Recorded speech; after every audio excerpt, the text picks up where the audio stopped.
Kære 9. klasser, her er min nyeste opfindelse. Det er nogle små støttevideoer til, til jeres eksamen. Jeg ser her, i den her sådan, video, der vil jeg komme ind på alt det, der har med syre, baser og salte at gøre. Så det handler altså dels om det biologiske system, om kemi, det handler om ioner, salte, syre, baser. Det handler om forsøgene, elektrolyse, neutralisation. Det handler om forsøget her med magnesium i organiske og uorganiske syre. Og så skal I så huske, at I skal læse de tekster, der handler om det her. De ligger jo samlet i en mappe, ikke? Og at I kan bruge her tjek på fysik, kemi, til at øve jer. Find de øvegaver, som handler om noget om det her. Hvis der er noget med ioner, hvis der er noget med salte, og så videre. Okay? Godt. Vi taler om det periodiske systems opbygning og nogle af de væsentlige ting her, man kan tale om. Jeg skal lige her. Vi har i det periodiske system en trappe her. Går ned her. Røde streg her. Og det kalder vi metaltrappen. Og den adskiller det periodiske system i to grupper, henholdsvis dem herover, metallerne, og ikke-metallerne på den anden side. Så har vi noget, der hedder hovedgrupper. Og hovedgrupper, det er en lodret række af grundstoffer. Der står 1 her, det er hovedgruppe 1. Og grundstofferne i en hovedgruppe, de har det til fælles, at de har de samme kemiske egenskaber. Vi kan se, der er 1, 2 og her 8 hovedgrupper i det periodiske system. Det hernede, eller det her, det er undergrupperne. Og de her, de hører med til undergrupperne også. Så har vi perioder. Det er lodrette rækker. Vi kan se her, der er 1, 2, 3, 4, 7 perioder. Og de grundstoffer, som står i den samme periode, de har det samme antal elektronskaller omkring kernen. Så står man i periode nummer 1, så har man 1 elektronskal. Står man i 2, har man 2 elektronskaller, og så videre.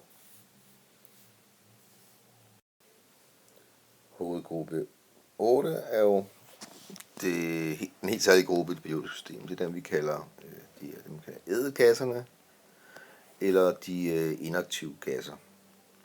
Og det er dem, alle de andre grundstoffer i det periodiske system gerne vil ligne. De vil gerne ligne den, og at ligne en ædelgas, det betyder, at man har en elektronskal, som er fyldt op. Hvis man så kun har én elektronskal, så er det nok med 2 elektroner i den elektronskal. Og det betyder, det lille total her oppe betyder, at den har 2 elektroner i den yderste elektronskal, eller den eneste elektronskal, den har. Kigger på næren nedenunder, ser vi, at der er nogle tal i 2 af de her små bokse. Det betyder, at der er 2 elektronskaller, og at næren har 8 elektroner i den yderste skal. Og der kan faktisk ikke være mere end 8 elektroner i den yderste skal. Så det går igen hele vejen ned. Vi ser argon, krypton, xenon, radon. De har alle sammen 8 elektroner i den yderste skal, og er dermed fyldt op med elektroner.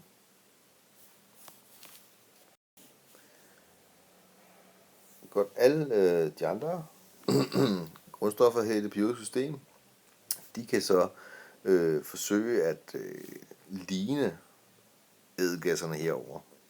De kan jo forsøge at måske komme af med nogle elektroner, eller optage nogle elektroner, sådan så de har de her sådan 2 elektroner, hvis de kun har 1 elektronskal, eller 8 elektroner, hvis de har mere end 1 elektronskal. Og det er det, hele kemien handler om. Alle de andre grundstoffer vil godt opfylde oktetreglen, at få 8 elektroner i den yderste skal, ligesom ædelgasserne, eller hvis de kun har en elektron skal, opfylde dupletreglen og ligne en ædelgas, som her for eksempel.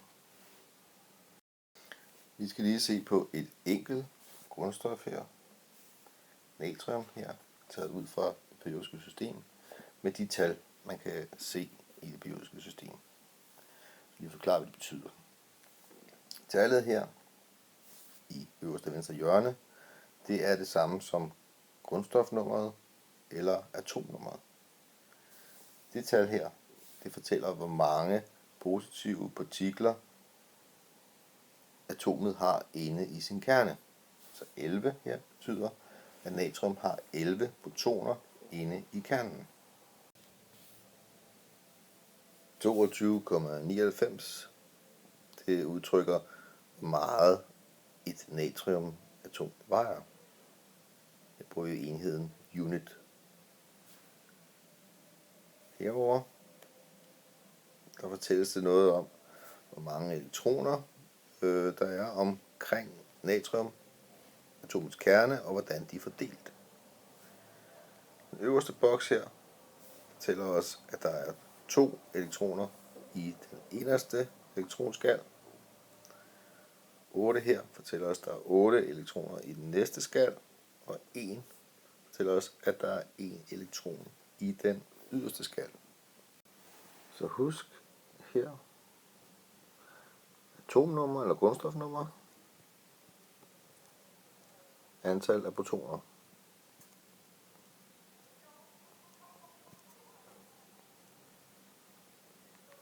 Her, vægten i unit, altså vægten af protoner, neutroner. 1 proton er lig med 1 unit, 1 neutron er lig med 1 unit. Og her kan vi se elektronskallerne, inderste og yderste, og hvor mange elektroner de har i hver skal. Hvad er en ion? En ion, det er et ladet atom eller en gruppe af atomer, som har ladning. Lad os se på, hvad det egentlig er. Her har jeg en tegning af et lithiumatom. Det er lithium. Den står i anden periode, så den har 2 elektronskaller. Den har atomnummer 3, så den har 3 protoner i kernen. Når jeg kigger i de små bokse, så ser jeg, at den har 2 elektroner i den inderste elektronskal og 1 elektron i den yderste elektronskal. Så har den også nogle neutroner. Lithium her, det er ikke nogen ion. Den er ikke ladet. Den er neutralt ladet. Den har lige mange positive og negative ladninger, som er neutral. Lithium vil derimod gerne ligne en ædelgas. Den vil gerne have en yderste elektronskal, som er fyldt. Og det kan lithium opnå ved at afgive en elektron her fra den yderste skal. Den skal have et andet. Den skal indgå i en kemisk reaktion for at kunne gøre det her. Men lad os bare se. Den har en elektron i den yderste skal, og den afgiver den. Så nu har den altså kun 2 elektroner i den yderste skal. Det ligner en ædelgas. Men samtidig er der sket noget med hele atomets elektriske ladning. Før havde den 3 positive og 3 negative. Den var neutral. Nu har den 2 negative og 1, 2, 3 positive. Det vil sige, at den har 1 mere positiv end negativ. Så nu er lithium blevet et positivt atom. Det er blevet til en ion. Og det noterer vi så her ved at skrive et plus, hvor plusset angiver, at den har en positiv ladning. Fluor har atom nummer 9 og har derfor 9 protoner i kernen. Fluor står i anden periode og har derfor 2 elektronskaller. Kigger i de små bokse. Den har 2 i den inderste elektronskal og 7 i den yderste elektronskal. Fluor vil gerne en nedgas. Den har mere end en elektronskal, så den skal altså have 8 elektroner i den yderste skal. Fluor kan optage en elektron. Derved har den 8 elektroner i den yderste skal.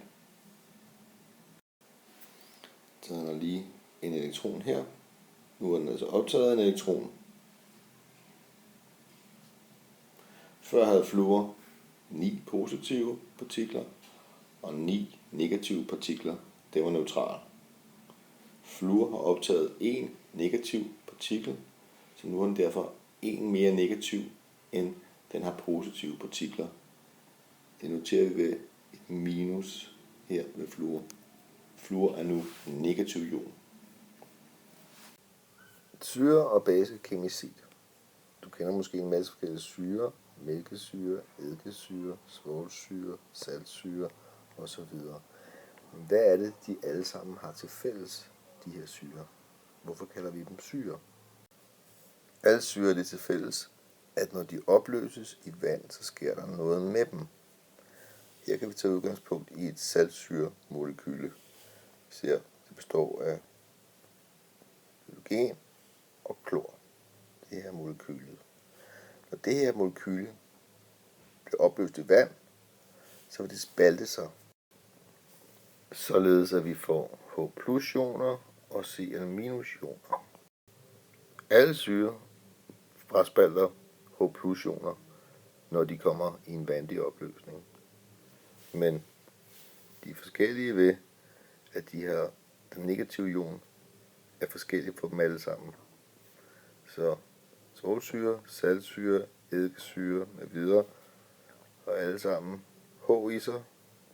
Når de opløses i vand, spaltes den fra. Der hvor de er forskellige, det er den negative ion. Syrerestionen er forskellig fra syre til syre.